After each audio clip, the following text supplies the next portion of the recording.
Vous verrez aussi une histoire de femme solide et solidaire, comment tout un village se retrousse les manches pour donner un coup de main. Une femme seule avec ses filles dans une maison en travaux et tout le village qui se met au travail pour l'aider. C'est ça notre BA, quoi. Pour la bonne cause. Merci à tous. Mais on reste pas fait encore. Voilà, c'est en Midi-Pyrénées à Saint-Rustis et ce n'est pas de la télé-réalité. Vous testerez. Et alors là, plus que du bénévolat, c'est tout un village qui s'est retroussé les manches pour aider Béatrice. Béatrice, c'est une mère de famille qui devient veuve et qui se retrouve seule avec ses 2 filles dans une maison en travaux.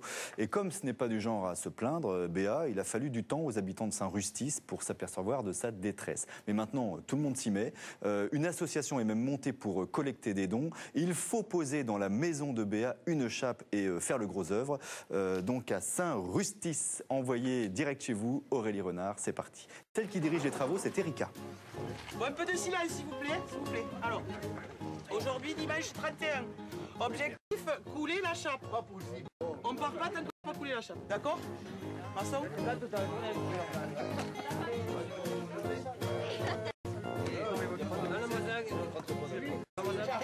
à l'heure, on parle de la BA pour BA. Oui. C'est quoi cette histoire en fait? Mais c'est la maison de Béa. Voilà. Donc Béa, elle s'est retrouvée un peu en difficulté avec ses 2 gamines seules. Ouais. Voilà. Et nous, on a été sensibilisés par son histoire. On est parents d'élèves à la même école que ses gamines. Et en voyant la difficulté dans laquelle elle vivait et la maison comme elle vivait, on a décidé, un bande de fous, hein. Action, on y va, on l'a fait quoi. Réaction.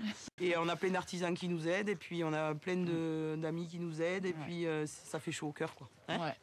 tout ça pour les petits. Hein, ouais. Ouais. Merci à tous. ouais. Mais non, c'est pas fait encore. Non mais c'est beaucoup.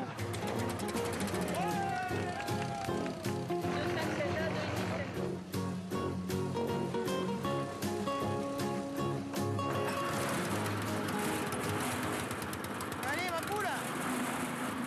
Allez!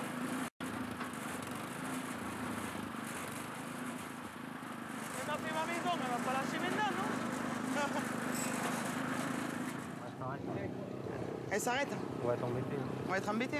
Sylvie, c'est quoi le problème là? Alors en fait là, je pense qu'il y a un problème de bétonnière. C'est ça le souci? Ouais, mon petit souci, c'est la verte là qui fait les siennes et on va appeler Navarro, un voisin qui est toujours prêt.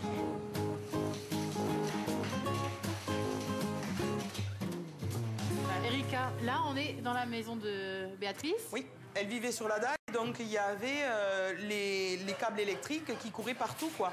Donc les petites, elles avaient interdiction de marcher pieds nus pour pas tomber. Et quand on est venu boire le café avec Sylvie chez elle, on s'est dit mais c'est pas possible que les petites elles vivent comme ça, quoi. C'est pas possible. Donc on n'a pas voulu se résigner, quoi. On va voir, on jette un coup d'œil. Ouais. Allez, attention, hein, pas tomber. Hein. Allez. Là, on est dans la chambre de Léa. Dans cette chambre, quand on regarde par la fenêtre, on voit le style de maison qu'on rêverait d'avoir, quoi. Avec piscine, crépi, bien entretenue. Et puis la maison où elles vivent, c'est pas normal. Même si la maison n'est pas finie à l'extérieur, le carrelage, on doit l'avoir, le chauffage aussi, quoi. C'est au moins le minimum qu'on peut leur offrir, quoi. Donc, c'est ça l'action. C'est ça notre BA, quoi.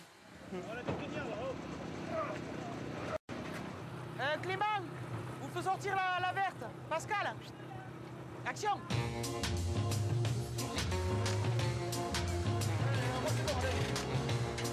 Jean-Philippe, qu'est-ce qui se passe là?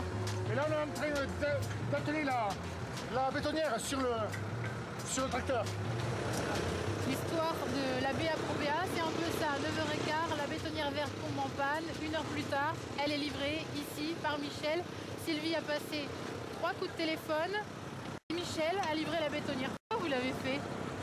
Vous me posez une drôle de question, ça ne se pose pas. Disons que je l'ai fait parce que madame me l'a demandé, on est voisins, et que malgré que je ne sois pas au courant de ce qui s'est passé, je pense que c'est tout à fait normal qu'on essaye de rendre service aux gens. Tout simplement. Tout simplement. C'est beau, hein? Eh oui. C'est toujours comme ça, Sylvie? Mais on essaye de faire en sorte d'avoir le maximum de gens qui nous aident. Et moi, je suis à chaque fois surprise parce qu'ils répondent tout le temps avec beaucoup de générosité. Ils sont toujours spontanément là, disponibles. Erika, alors, ça y est? Ça y est, elle est rehaussée, là. On va pouvoir baigner dans les brouettes. Oui, on va y arriver.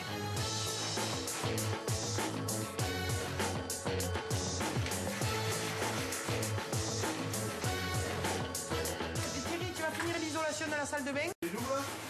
Ouais, on est double. Salut Jean-Claude. Ça va? Pourquoi vous avez eu envie de vous associer à tout ça? Pourquoi? Parce que bon, déjà je sors d'une famille qui n'est pas très aisée et je connais très bien Béatrice. C'était ses parents étaient des grands amis avec mes parents. Et quand ma femme m'a montré la photo sur internet, hein, j'ai dit putain mais je la connais cette fille, c'est Béatrice, je la connais. Et après voilà quoi. Et après bon, on ne sait pas de quoi demain est fait. Donc pareil, dans 10 ans, c'est moi qui serai en galère, je serais bien content que des gens m'aident quoi, tout simplement. Voilà. On le fait propre et on arrête. Hein, on mange. Pour les bénévoles et pipi.